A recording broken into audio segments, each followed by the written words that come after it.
episode of Road to Yukon, Jen and I faced all of the challenges you could think of when it comes to setting up the initial logistics for a paddle race of this magnitude. Minus one thing, which I just ordered, a solution to pee. So stay tuned for that exciting reveal in a future episode. But yeah, 1,000 miles. It's a huge undertaking, and making plenty of time for the proper training and recovery with good, excellent nutrition is going to make the biggest impact on our performance across multiple days. The way I see it, we've got kind of a preparation triad where we can either be preparing physically, mentally, or logistically. With all of our initial logistics set, it's time for a little physical and mental preparation. First off, I want to know what's going on inside of me.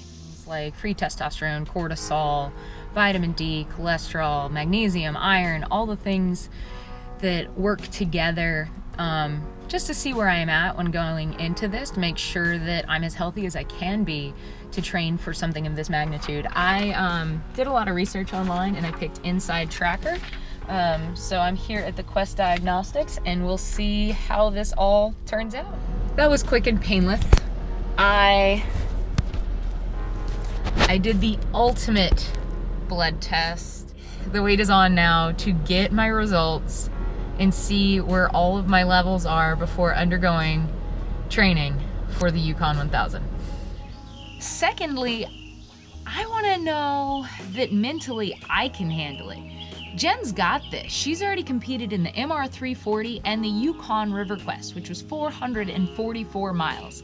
She's tough as nails. Even now, she's finding time to train with a very, very busy schedule. Good news is we've arrived at the training destination and there are no security guards, which means I'm getting out there. Beautiful Alawai at 4:40 in the morning. I love it. The water is super glassy, as you guys can see, and I'm ready to train. Today is going to be 5 8-minute pieces with 3-minute rest in between. I'm just kind of get my technique work down, and there's no better place to do it. Let's do this. It's been raining on and off, but it finally stopped. So break out the camera so you guys can see my beautiful view. It's probably about almost 6 o'clock now, which is perfect timing. I gotta run home and get my son ready for school. All right, we're just getting home, back to the house. Gonna go upstairs. Probably first things first, I'm gonna take a shower because I'm disgusting right now. And then after that, probably make breakfast and then wake NT up. All right, it's 6:55, on our way to drop NT off at school. Still have my boat on my car. I have to rinse it and all that before I LA to work. We've dropped the keiki off at school, and I just wanted to show you guys something. One of the perks about living in Hawaii. Beautiful, beautiful rainbow. All right, it is 2:15. Just got off work. Gonna go pick up my son from school and see what he wants to do today. Probably surf. We're gonna catch up with Jen a little bit more on a later episode, but like I said, she's got this. I, on the other hand, am a bit of a lightweight. So I really need to push my body and my mind and give it a little test to see how I'm gonna cope. So what I'm gonna do is I'm going to paddle a 100-mile training week. I want a 100-mile week to feel normal. So I've devised a plan to do just that. Am I gonna have the discipline? How's my body gonna respond? How's my mind gonna respond? Plus, it gives me something to do while I wait on the results of my blood test. It's dark. Today is the first day of my 100-mile training week. So today is Saturday, February 1st. I will run through Friday, February 7th. I've got it set up where I'm going to paddle 15 miles today, 12 miles tomorrow, and then I'm gonna split a couple of my weekdays into 10 in the morning and 6 in the afternoon. I could not have asked for a more beautiful day in February. It was February, it's winter, right? It should be miserably cold and awful, but the sun came out, it was in the 80s, everybody was out paddling, I had friends to keep me company, the waves were great, everything was absolutely magical. So we had to know, nothing in life is that easy, right? Like, it can't just be like that all week. And sure enough, I woke up this morning. Did you see the forecast? The forecast for what? A rare wind event that's happening offshore. What else would it be for? So, of course, I go and I open the wind alert, knowing that there is a horrible, horrible windstorm with gusts up to 90 miles an hour forecasted. So I had to get up early and get on the water. Luckily, that storm has pushed back just a little. It's not going to be arriving till 5 p.m. So because there is no wind yet, there's just fog. Getting closer to the harbor, it's just getting foggier. Well, once I got to the harbor, I realized that it was filled with weeds and that harbor pieces were out. I also didn't want to go too far offshore for risk of the windstorm coming in sooner and being a risk factor. I also couldn't get too close to shore because there were some pretty large swells in the forecast. So this was just going to be an exercise in being in exactly the right spot at exactly the right time. When swell sneaks up on me, I could be in a world of hurt.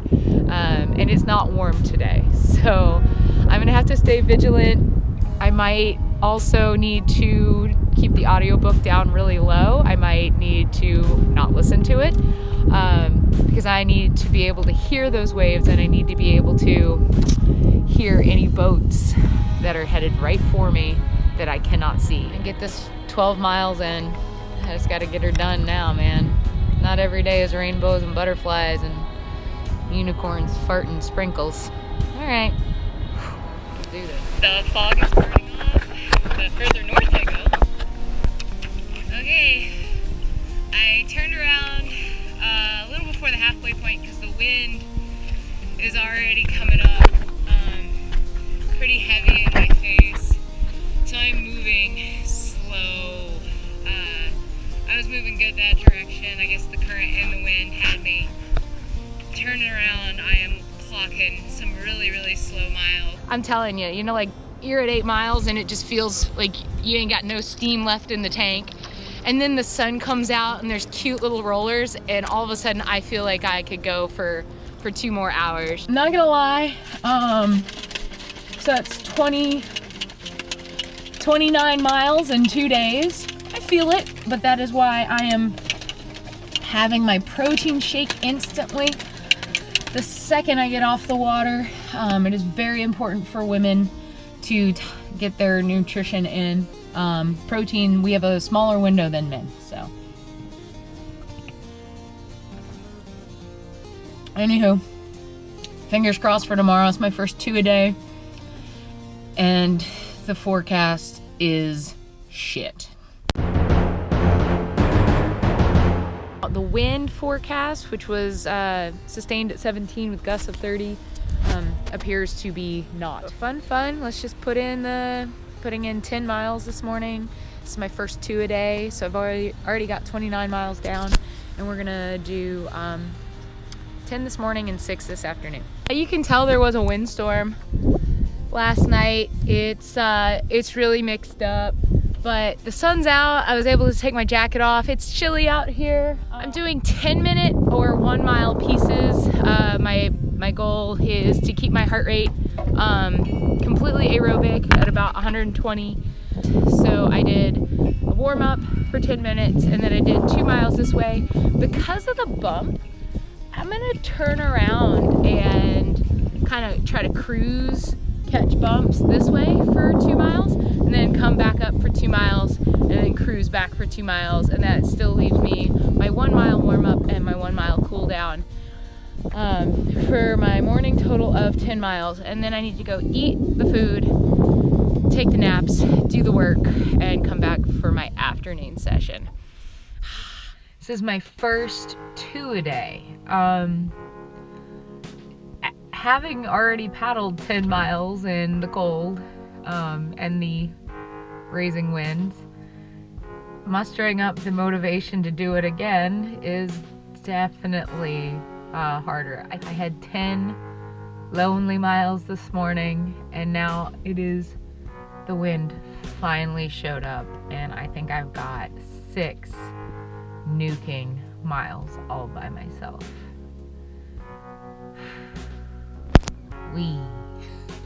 The wind is blowing directly offshore. It's actually really, really strong. And it's tucked under the pier, and I'm gonna stay as best in the lee of the land as humanly possible for protection from the wind. I got an extra layer on for this afternoon. I'm wearing the neoprene pants that I brought this morning and didn't use because it wasn't windy enough. I have coated my face and my neck and the tops of my hands in shea butter because cold wind just chaps the hell out of my face. So we'll see if that works. I'm already feeling a little wind chapped from this morning. And then tomorrow's gonna be colder. Yes! It's not really that cold. It heated up quite nicely once we got down to the harbor. But yeah, we're gonna head out for a paddle. I was lucky today by paddling this morning. I got some friends. Who? By friends, I mean Where? my husband. It was nice. It was a nice friends. It was a nice gesture because it was supposed to be the coldest, most miserable morning of the year. Which in Santa Barbara is still warm and sunny. Which I would have wanted some partnership, some help, some company during, and it's actually not that bad. So It's very sunny out. you're gonna get some mileage in before you head to work. Yeah. Let's enjoy it. Woo! How's your paddle? Warm. Wave and goodbye. Bye. Love you.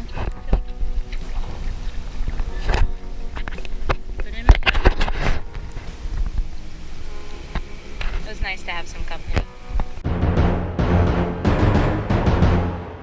Final paddle of my 100-mile challenge. What did I just say? We need to back this up. I lost my GoPro. I spent the better part of yesterday and today searching for it at high and low tide. I'm walking around on the beach with my wife. Isn't that pleasant? Yeah, It is nice. The reason we're here is not so nice.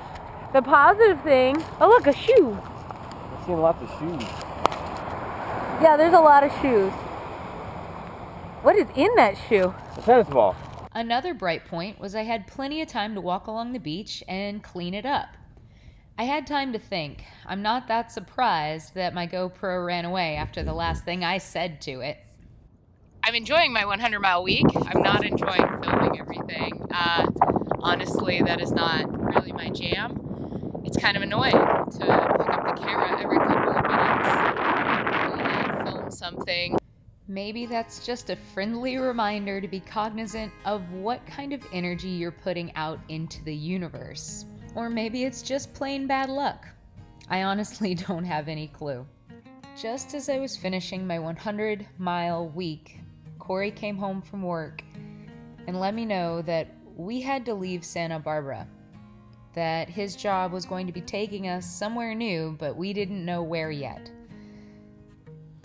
My mind was keeping me very occupied with the GoPro, so I didn't have to address the bigger issue at hand. It was doing such a good job that I was even dreaming about finding my GoPro. In my dream, this is where I found the camera. In real life doesn't make much sense because the tide didn't come up this high. There's blurred poop here. That's the same. So yeah. It's all good. It's really like a reminder. Sometimes we work and work and work because we're trying to accomplish something.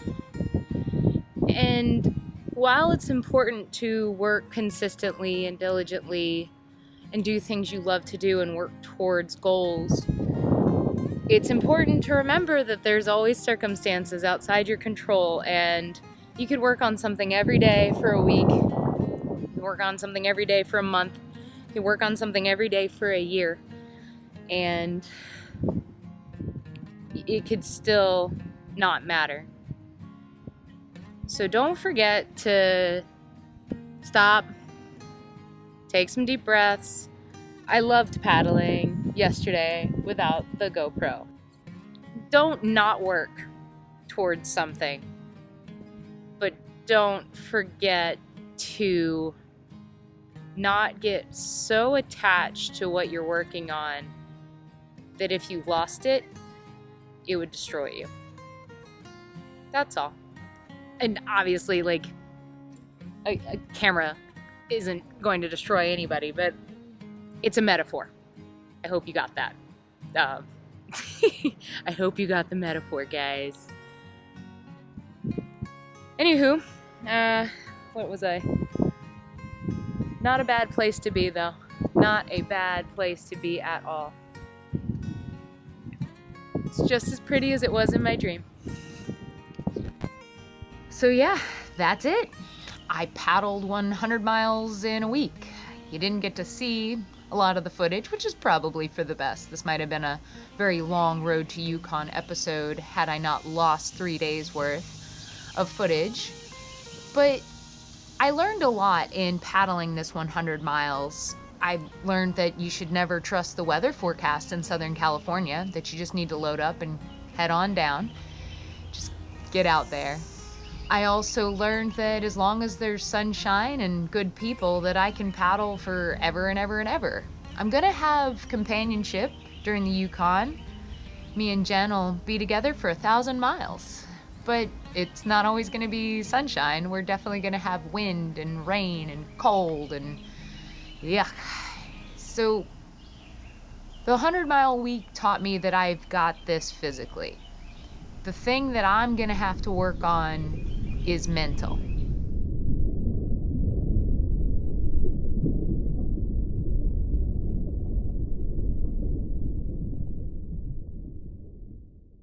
"100-mile training." God, freaking plastic. Do better, humans. Do better.